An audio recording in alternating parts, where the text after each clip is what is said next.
오늘 하루 종일 가장 주목받은 사람은 오세훈 씨입니다. 네, 네.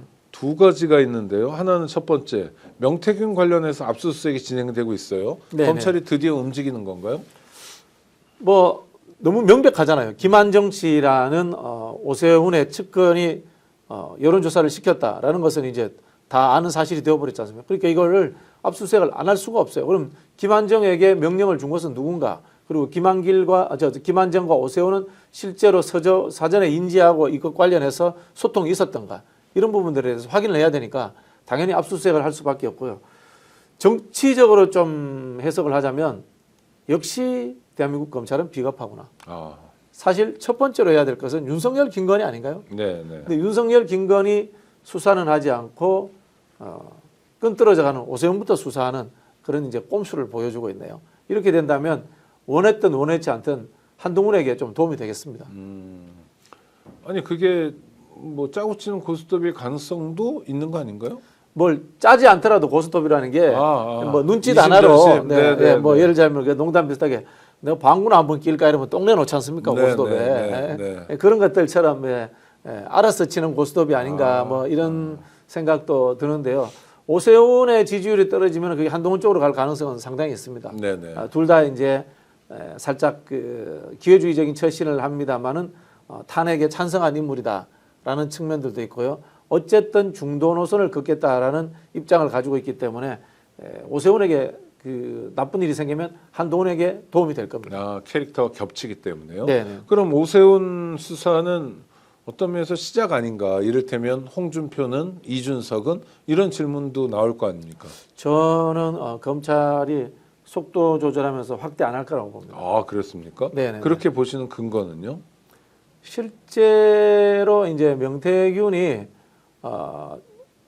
홍 시장 관련해서는 사적 관계의 깊이에 해당되는 문건을 많이 깠습니다. 문자. 네네. 또 친하다라는 깠는데 거래 관계가 정확하게 무엇이 있었는지에 대해서는 깊이 있게 오픈한 게 별로 없어요. 뭐 언제도 도와줬고 언제도 도와줬다 이런 이야기를 하는데 김한정 씨와 오세훈 시장의 관계처럼 이른바 거의 문서에 해당되는 수준이 나오는 것은 별로 없거든요. 그런 부분들도 있고 한편으로는 검찰이 저는 속도 조절할 거라고 봅니다. 속도 조절해가면서 차기 정권이 어떻게 될 것인가 그리고 대통령 선거가 어떤 흐름을 흘러갈 것인가 보고 저는 판단하지 않을까 그런 생각이 듭니다. 그런데 오세훈 씨가 그래도 현직 서울시장 아닙니까? 네네. 검찰이 수사에 나섰다면 특히 압수수색을 이제 공개적으로 진행한다는 건 뭐랄까 일종의 자신감이 있다는 거 아니에요? 그러니까 검찰이 수사하는 패턴이 어떠냐면 대충 다 해놓고 압수수색은 일종의 쇼, 범인 낙인 찍기, 우리가 이런 일도 하고 있어요. 이렇게 해서 압수수색 특히 서울시장쯤 되는 정치인에게는 그렇게 하기 쉬운 것 같은데 오세훈 죽이겠다 이런 의지. 그렇게 보입니다. 이제 김한정 씨가 소속된 모임이 있었습니다. 그 모임에서 7명인가 8명 중에 4명이 서울시에 취직했다고 하더라고요. 과거에 야당을 때리던 검찰 논리라면 이것만으로도 충분히 대가성이 형성되는 겁니다. 그렇지 않습니까? 김한정 씨는 공짜로 오세훈 여론조사를 해준 겁니다. 그렇지 않습니까? 명태균 씨를 거기에 납품을 한 거고 그리고 공짜로 여론조사를 해준 대가로 김한정 씨 모임에 있는 사람들이 서울시에 4명이 들어갔다. 이런 식의 대가성을 엮어버리면은 과거 검찰이 민주당이 했던 논리를 보면 전부 다 엮이게 돼 있습니다. 뭐 그런 부분에서 저는 이재명 대표가 이런 거 했다면 벌써 진작에 죽었겠죠. 벌써 구속됐죠. 그런 부분에서 검찰은 이미 세팅 다 됐다. 저는 그렇게 보여집니다. 노리는 건 뭐예요, 검찰이 지금? 그러니까 오세훈을 치면 지금 국면에 오세훈을 치면서 노리는 거 이런 거를 그러니까 그냥 수사를 하다 보니까 마침 오늘이네 이렇게 하지는 않잖아요, 이 사람들이. 그렇지 않죠. 다 앞뒤 재고 이럴 거 아닙니까? 지금 노리는 게 첫 번째는 이제 국민의힘 내부 경선에 참여하는 거고요. 그다음에 민주당과 딜할 수 있는 거리를 만드는 거고요. 그다음에 또 윤석열이 혹시라도 복귀하는 상황에 대한 대비도 있고요. 여러 가지 뭐 다중적 포석이 아닌가라는 생각이 듭니다. 실제로 제대로 하려면 윤석열, 김건희부터 수사를 해야죠. 그 현직 대통령이 민영사상 소추가 안 된다는 거지 수사를 안 받는다는 뜻은 아니에요. 그렇죠. 수사 얼마든지 할 수 있습니다. 수사 안 하잖아요. 알겠습니다. 오세훈 관련해서 또 오늘 시끄러운 뉴스 중에 하나가 토지거래 허가구역 문제입니다. 이거를 풀 때 강남 서초 뭐 이렇게 해가지고 풀 때도 되게 문제였고 풀고 난 다음에 집값이 정말 어마어마하게 올랐더라고요. 네네. 같은 기간 대비 20배가 올랐더라고요. 그러니까 이게 뭐 정말 난리가 났는데. 그렇죠. 이게 마용성 아닙니까 일단. 네. 그리고 이제 그 강남 3구를 네네. 이야기하는데요. 오를 만한 곳은 올려주는 거죠. 이게 뭐냐? 국민의힘 핵심 지지 지역입니다. 그러니까. 그래서 오세훈이 나의 지지자들에게 경제적 이익을 가져다주고 나의 지지율을 올린다라는 하나의 좀 이 퍼포먼스를 한 거다라는 게 보여지고요. 또 한편으로 보면 정치적 메시지로서 나는 민주당과 달라. 민주당이 부동산 관련해서 시민들에게 굉장히 나쁜 이미지를 갖고 있지 않습니까? 네네. 그런 부분들을 그러죠. 나는 상세하고 완전 다른 쪽의 사람들이야라는 이미지 메이킹을 하는 거죠. 아니 문재인 정부도 부동산가 폭등 때문에 정권을 내놨다 이런 진단이 있는데 오세훈 씨도 결국 부동산을 폭등시켰어요. 그 강남 3구에만 폭등시킨 거죠. 마용성하고. 즉 그게 뭐냐면 저쪽에 제가 정확하게 모릅니다만은 강남 3구와 마용성이 자가 보유율이 높은 것으로 알고 있어요. 그렇죠. 네, 임대보다는요. 그죠? 네. 그러니까 이게 부동산이라는 것이 두 가지 측면이 있지 않습니까? 집이 있는 사람은 오르길 바라고 네. 집이 없는 사람은 내리길 바라는 그렇죠. 거지 않습니까? 전형적인 오세훈과 국민의힘의 지지책인 집이 있는 강남 3구 그다음에 마용성의 집값을 올라가게 해줌으로 인해 가지고 경제적 이익을 통해 가지고 나의 지지율을 올린다라는 잔꾀가 이제 통한 거죠. 그런데 그 잔꾀 때문에 잔뜩 올랐는데 오늘에 와서는 또 잘못했다, 미안하다, 그럴 줄 몰랐다라는 거는 악어의 눈물이죠. 악어의 눈물이죠. 그 관련해 가지고 국토부에서 서울시에다가 좀 압박을 했을 겁니다. 아마. 네.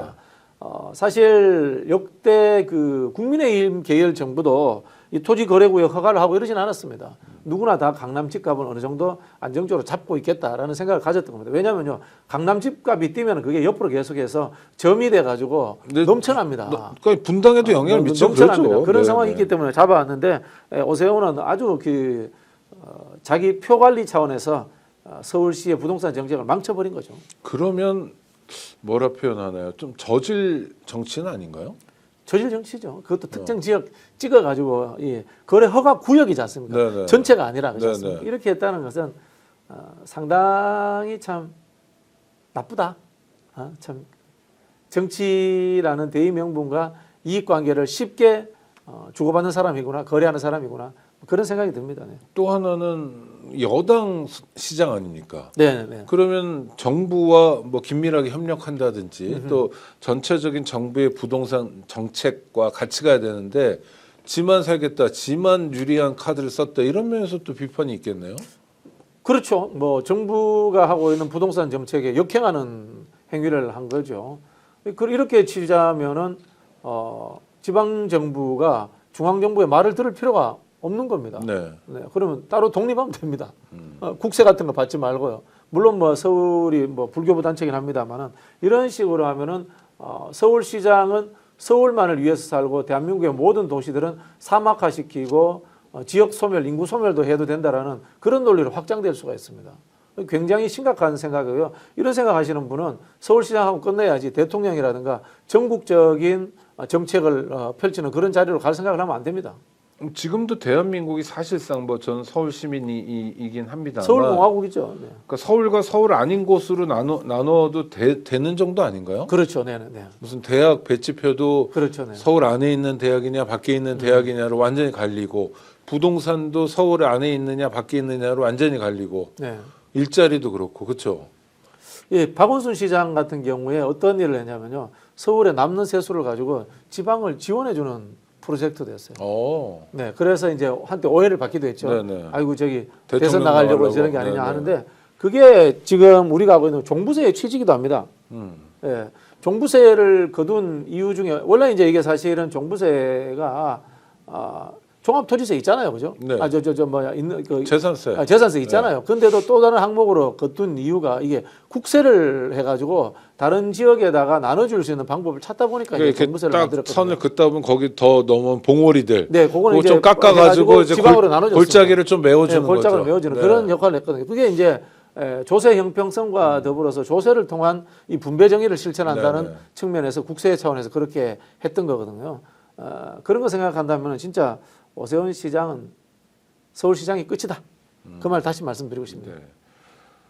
아이고 이 얘기 가장 중요한 뉴스이니 안 다룰 수가 없습니다. 헌재 때문에 미치겠다 이런 반응들입니다. 네. 어제 저희 1시 10분에 긴급 편성 때도 아주 많은 분들이 댓글로 야단도 많이 쳐주시고 오늘 하냐 안 하냐 그랬는데 헌재가 탄핵 심판과 관련해서 밝힌 정보는 딱 하나더라고요. 어제 저녁 무렵 늦은 오후에 오늘은 탄핵 심판 일정 공지가 없다.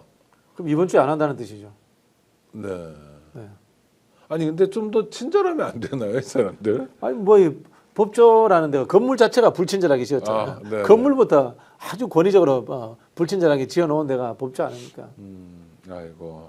아니 근데 국가기관은 그래도 국민을 위해 존재해야 되는데, 그러니까 국민들이 지금 결과도 중요하지만 언제 하냐 매우 궁금해하잖아요. 네. 그런 거는 공보 기능을 통해서 그래도 자기들은 알 거 아닙니까? 대충 언제쯤일지 설명드려야 되는 거 아닌가요? 저는 자기들도 그 결론을 못 내렸을 거라고 봅니다. 아 그렇습니까? 네. 일단 제가 좀 트집부터 잡자면 네네. 법조인들이 국민을 위해서 존재하는 사람들은 아니죠. 자기들 엘리트들을 위해서 존재하죠. 아이고. 네. 국민들은 자기들이 시혜를 베푸는 낮은 대상이다 이렇게 생각하지 않습니까? 대부분의 법조인들 솔직히 그 일찌감치 변호사 한 분들이야 이 어떤 마케팅적 차원에서의 이미 몸에 익었으니까 그런 서비스 정신이 자세가 있는지 모르겠지만 검사 판사들은 대부분 국민들이 시혜적으로 보지 않나요? 저 위에서 내려다보고 그렇죠. 있다. 위에서 내려다보잖아요. 건물 네. 자체가 그렇게 만들어놨잖아요. 네네. 딱 보면 그런 부분이 있는 것 같고요. 저는 헌재가 아직도 전반적인 인용이라든가 이런 흐름을 완벽하게 잡지 못한 것 같아요. 그래서 자꾸 조금 미루는 게 아닌가라는 생각이 듭니다. 좋게 말하면 아직도 만장일치라든가 또 그 탄핵 사유에 대해서 완벽한 합의가 된 이 평의를 못했다. 그래서 평결로서 옮기지 못했다. 뭐 그런 좀 해석도 가능할 것 같습니다. 네. 그래도 오늘 오전에요 경찰이 네네. 헌법재판소 앞에서 1인 씨 핑계 대면서 앉아있던 그 구구 세력들이 있었잖아요. 네네네. 한 50명 정도 그분들을 해산시켰다고 그러더라고요. 네네네. 강제 해산시켰는데 재밌는 게 체포가 한 명도 없어요. 네네. 그러니까 압도적 물리력으로 그냥 들어서 저쪽에서 네네네. 갖다 놨다 이런 것 같은데 네네. 이런 거는 뭐 탄핵 심판이 임박했다는 하나의 근거가 될 수 있는 거 아닌가요? 그렇죠. 그럼 뭐 이제 어제 늦은 오후에 이제 탄핵 심판 공지가 없다라는 이야기를 했지 않습니까? 네네. 그럼 오늘도 퇴근 시간 전까지 기다려 봐야죠. 5시, 6시까지 기다려 봐야죠. 네. 그 수밖에 더 있겠습니까? 네. 아니 그런데 우리가 뭐 졸도 아닌데 그러니까 그렇게 말씀하시니까 정말 졸 같네요. 뭐 그렇습니다. 네, 참 이게 늘 말씀드리지만은 국가의 중대사를 선출되지 않은 권력, 민주적 절차와 관련 없는 임명된 자들의 법규 해석에 의해서 결정난다는 게 참 슬픕니다. 솔직히 말씀드려가지고. 네.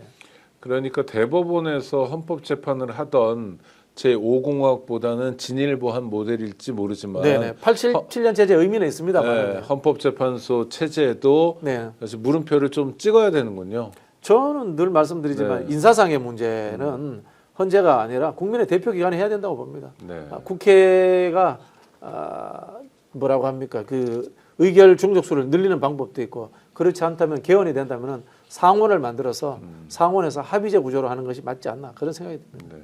그러니까 상식적인 또 이를테면 원칙적인 네네네. 정무적인 판단을 누군가가 해주고 네네. 그 판단이 법률적으로 맞냐 안 맞냐 하는 건 그야말로 실무자들이 챙겨주는 구도 네네. 이런 걸 생각하시는 그렇죠. 거군요. 뭐 예를 들자면 뭐 황당무계합니다만은 제 주장이 국가 원로 회의를 네. 한 10명을 뽑는다고 칩시다. 지금 헌법에 있어요. 원로 근데 그 이제 안 하고 있지만 예를 들자면 그 원로는 최소한 총리급 이상, 네네. 국회의장급 이상, 네. 뭐 또는 뭐 어떤 어쩔 수 없이 우리가 자리 규정을 둘 수밖에 없지 않습니까? 네네네. 자리 규정을 둘 수밖에 없었는데 그런 자격 요건을 갖춘 사람들로 해서 국민들이 뽑았다고 칩시다. 원로 회의를 한 10명 네네. 정도. 그러면은 우리가 그런 권한 줘도 되지 않을까요?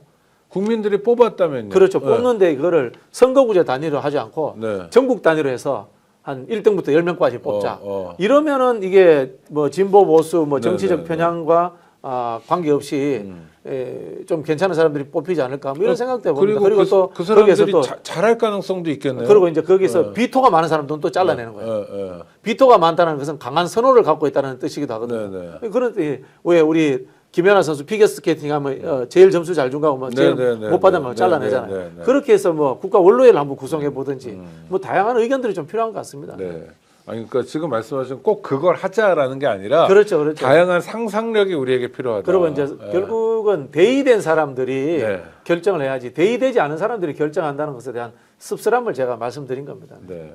그리고 대통령 탄핵 같은 건 정말 국민 투표라든지 그렇죠. 뭐 주민 소환제처럼 국민 소환 구조를 또 만드는 게 오히려 이런 국면이 훨씬 더 날 수도 있죠. 이게 뭐 헌법재판소 언제요 막 이러고 있고 경복궁 앞에서는 지금 단식하고 뉴스 보기도 참 답답하고 현장 가면 더 답답하고 뭐 저 오늘 아침에 갔다 왔는데요. 아이고 단식하시는데 한 열흘째 하시는 그런 열흘 넘었잖아요. 네, 위성권 의원이라고 제주도 국회의원인데 거의 뭐 이게 겨울에 단식하면 체온이 떨어져서 굉장히 힘들어하거든요. 힘들어하시더라고요.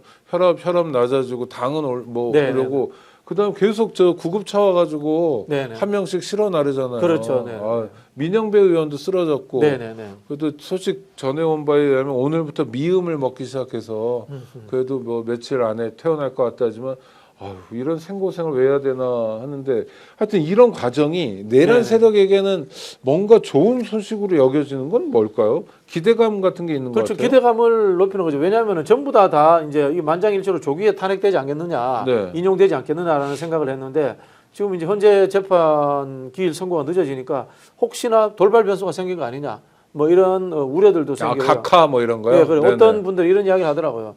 그 현재 재판관들 중에 대선 나오고 싶어하는 사람이 있으면은 국민의힘 쪽으로 각하 때리고 대선 나오면 되지 않느냐 이런 농담하는 분도 있더라고요. 참 농담을 하기에는 너무 엄중한 일들인데 워낙 믿을 수 없는 일들이 많이 생기니까 우려가 되는 건 사실이죠. 네, 그렇죠. 대한민국에서 뭐 계엄, 내란, 뭐 친위 쿠데타 이것도 기본적으로 말이 안 되는 이해할 수 없는 일인데 저는 뭐 헌재의 판결을 존중합니다. 네네. 저 같은 나부랑이가 뭐 불복종할 수도 없고요. 승복합니다만은 법비들이 다스리는 세상은 이제는 제발 끝냈으면 좋겠어요. 징글징글합니다, 진짜. 그렇죠. 법률가들만의 세상. 네. 아니 그러니까 국민권익위원회 같은 데 가도 국민들 권익을 좀 챙겨줘야 되는데 나중에 가보면 위원들이 다 변호사들이고. 아니 그 사람들이 무슨 인권을 위해서 무슨 일을 했어요. 그러니까 국가인권위원회도 다 보면 법조인들만 잔뜩 모여 있고. 선관위도 다 법조인이고. 네. 선관위는 아예 법관들이 해버리고. 법관들이 있고요. 현역 법관들이에요. 그리고 헌재도 다 법관들이 하고. 네. 법조의 나라예요, 진짜. 네. 알고 보면은 숨어서 기회주의적 처신하면서 이 사람들이 군사 독재 정권 시절에도 다 해먹었어요.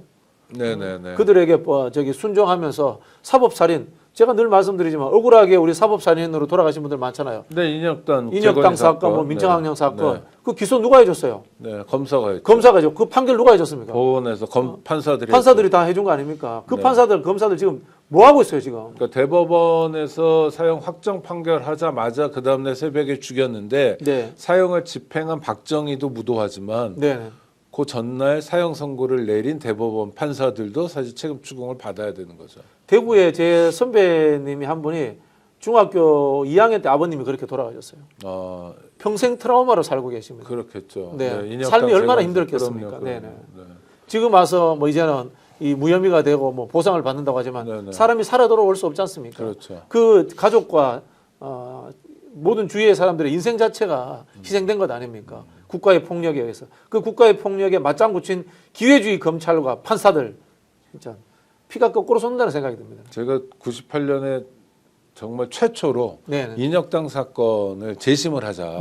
면회 회복을 위한 투쟁을 하자 이랬더니 그분들이 잘 못 믿어 하시더라고요. 여태까지 살아왔던 인생들은 너무 다르고 그다음에 대구에서 이지매 같은 것도 많이 당했대요. 저 새끼는 빨갱이 아들이야. 뭐 어릴 때부터 이제 그런 소리를 하는데 제가 말씀드린 그분은 불과 한 달 반 전에 박정희가 장관으로 입각하라고 제안을 했던 분이래요. 불과 한 달 반 전에 입각 제안을 해놓고는 한 달 반 이후에 용공 조작해서 사람을 죽여버린 거예요. 말 안 들으니까. 아이고 살벌하네요.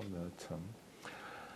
그런데 헌법재판이 이렇게 탄핵 심판이 늦어질수록 그냥 단순히 답답함이 아니라 자영업자를 비롯해서 많은 사람들이 너무 힘들다. 힘들죠. 막 골목 골목이 상권이 아니라 그냥 골목이 무너지고 있다. 이런 얘기가 너무 많이 들려요. 지금. 노래방 폐업률 들어보셨습니까? 못 들어봤습니다. 지금 시국에 누가 노래방 가겠습니까? 노래방 안 가죠. 노래방은 맞아요. 거의 뭐 지금 다 문 닫고 있다 이렇게 보시면 됩니다. 노래방에 1차 소주 먹고 2차 맥주집 갔다 3차 정도에 가는 그렇죠. 일반적으로는 네네네. 노래방 거의 다 지금 2차도 안 가니까 그렇죠. 뭐 네네네. 좀 심각합니다. 그럼 폐업하면 뭐예요? 그냥 참 아니 그러니까 기가 찰노릇이죠. 돈은 다 들여놨고 그냥 네, 세팅 네, 다 네, 해놓고 네, 네, 네. 어떤 분들은 상당히 많은 분들은 권리금 다 주고 들어왔고 네, 네, 네, 네. 그다음에 자기가 장사가 되든 안 되든 임대료는 꼬박꼬박 나가야 되는 지금 거고 중고 매물 시장에 노래방 기계가 엄청나게 많이 나오고 있답니다. 나와도 사갈 사람이 사갈 사람이 없겠네요. 없죠. 사갈 사람이 경기가 없죠. 돌아야 네, 되는데 네. 아이고 아니 그런데 이렇게 막 소상공인 자영업자의 아우성 소리 비명 소리가 막 들릴 때 그래도 여태까지 어땠냐면 적어도 대한민국을 지탱하는 뭐랄까 관료들의 역할 이런 건 있었던 것 같은데 네. 이 지금 내란 국면에서는 관료들의 역할도 잘 안 보이고 최상목식으로 네네. 이 기회에 한번 한 건 해야 되겠다 이런 거밖에 없는 것 같기도. 사실은 지금 무정부. 민생 추경해야죠. 네. 민생 추경하고 그다음에 이른바 뭐 민생 지원금 이런 거 나눠줘도 됩니다. 네. 그래서 지금 민주당에서 굉장히 후퇴했잖아요. 보편적 지급 안 해도 그렇죠. 된다. 꼭 선별적으로 고집하지 해도 된다. 않겠다. 자영업자들 중심으로 줘도 된다. 차별적으로 돼도 된다. 제발 그 돈 좀 풀자라는 이야기를 하는데도 안 하고 있잖아요. 왜 안 할까요? 제가 보기 잊어버리고 있는 것 같아요. 아. 최상목이 자신의 안전을 위해서 윤석열 뒤치다거리 해주고 네. 그다음에 대통령 놀이한다고 정신이 없는 것 같아요. 자기 평소에 하고 싶은 것들이나 하고. 무슨 뭐 사관학교 뭐 경찰대학 이런 졸업식 가가지고 와 이런 예, 거 신나죠 그런 네, 거 뭐. 뜬금없이 뭐 그린벨트 해제하겠다 그러고 네. 대통령 그다음에 경호처 경호 받고 다니고. 네, 경호받고 다니고 최근에 또 나온 이야기가 네. 상속세를 유산취득세로 바꾸겠다라는 이야기를 했습니다. 네. 그 이제 그 재벌들 네. 상속세 깎아주는 거거든요. 네. 아니 저는 그러니까 정말 그 집 한 채밖에 없는 경우 네네. 뭐 이런 경우는 그렇잖아요. 뭐 네네네. 그건 좀 생각해 볼 수도 있다고 생각해요. 그러니까 약간 중산층 정도의 상속세에 대해서는 우리가 고민해 볼 수 있는데 그렇죠. 진짜 부자들은 네. 상속세 깎아주면 안 되는 거 아닙니까? 이거? 그렇죠. 지금 이제 저도 금방 그 이야기를 듣고 왔는데 네. 상속세라고 하면은 제가 100억을 상속하잖아요. 네네. 제가 상속하는 100억에 대해서 세금을 내야 된대요. 네. 근데 유산 취득세로 하게 되면 어떻게 네. 되면은 받는 사람들은 자녀들은 쪼개서 받잖아요. 네네. 쪼개서 받게 되면은 액수가 적어지고. 누진적 적용에 네. 의해 가지고 세금 퍼센트지가 3분의 1이나 뚝 떨어져 버리죠. 네. 그런 식의 이제 장꾀를 내는 정책들을 네. 내놓고 있답니다.